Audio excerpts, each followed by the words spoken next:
With the interior and chassis now pretty much done, there were still a couple of details left on the body that needs to be painted, so I carefully masked off the entire body to just paint around all of the rubbers and have them in a nice black finish with a matte black from Zero Paints.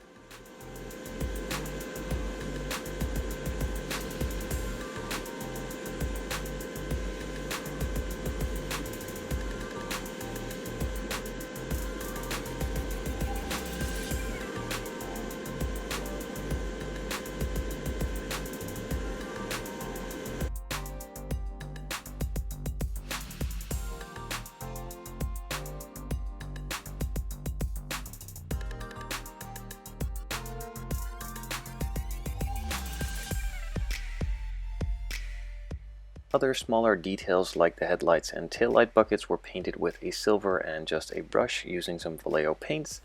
I did it in a two-tone on the front buckets. The inside needed to be a chrome silver and the outside needed to be a black, so I firstly did the silver and then carefully touched around the edges with black.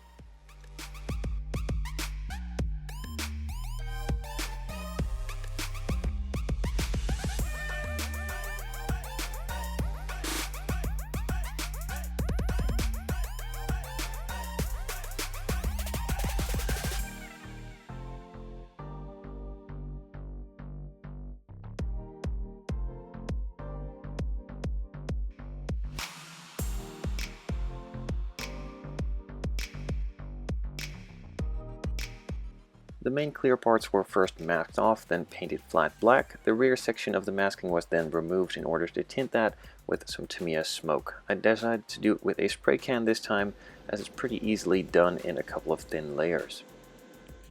With a couple layers of the smoke applied, I let it dry and cure for a couple of days before touching it again and then carefully gluing it in place, and also putting the rear view mirror in and starting to assemble some more of the parts and pieces.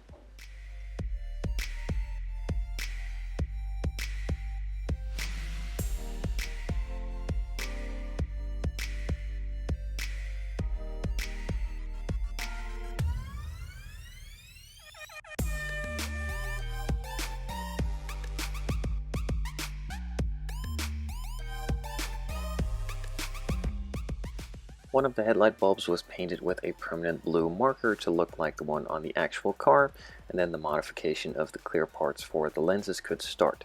The teardrop shape was cut off on both the front and rear.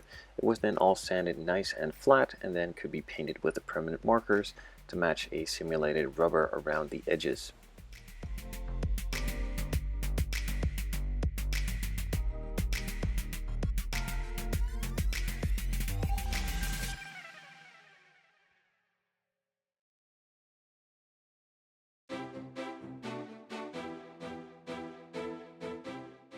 There was also a small indicator, or at least a reflective area on the front, which needed to be orange, so those were carefully painted orange, and the rear ones were painted in a clear red, also with a permanent marker.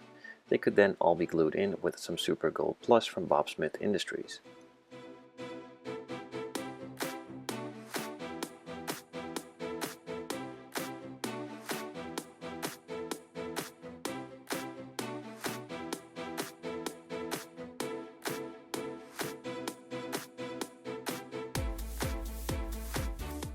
The disc and caliper setup was glued on the front and the rear, and I could then move on to gluing the wheels on. The wheels I'm using are from Street Blisters. They are the RPF ones from Enki, and these are the ones on the actual car as well. I decided to use some tires from an old Fujimi kit that I still had laying around. Not sure which kit they came from.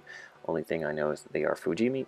They are a bit fatter and simulate the ones on the actual car a bit better than the slick ones, or at least the stretch tires that come with the wheels themselves. They are way too thin and wouldn't really look like the actual one, so I decided to use these ones with a bit thicker of a sidewall and then just glued them in place easily without any modifications needed, and could move on to gluing the rear spoiler on and adding a small amount of detail to the wheels by painting the lug nuts in a silver.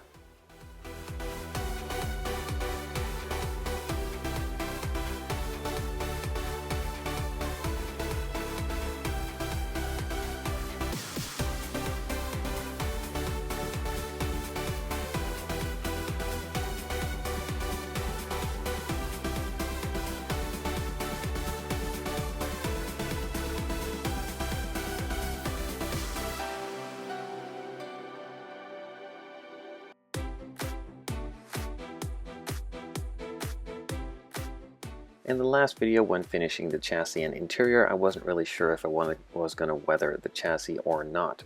Now I talked to the customer and he actually wanted me to lightly weather it, as his isn't really that clean either, so I took out some Panelline accent color in the black color and also in the brown and smeared it all over the exhaust and some of the engine components as well, just to make them a bit more dirty and also give them a bit of a shady, weathered look.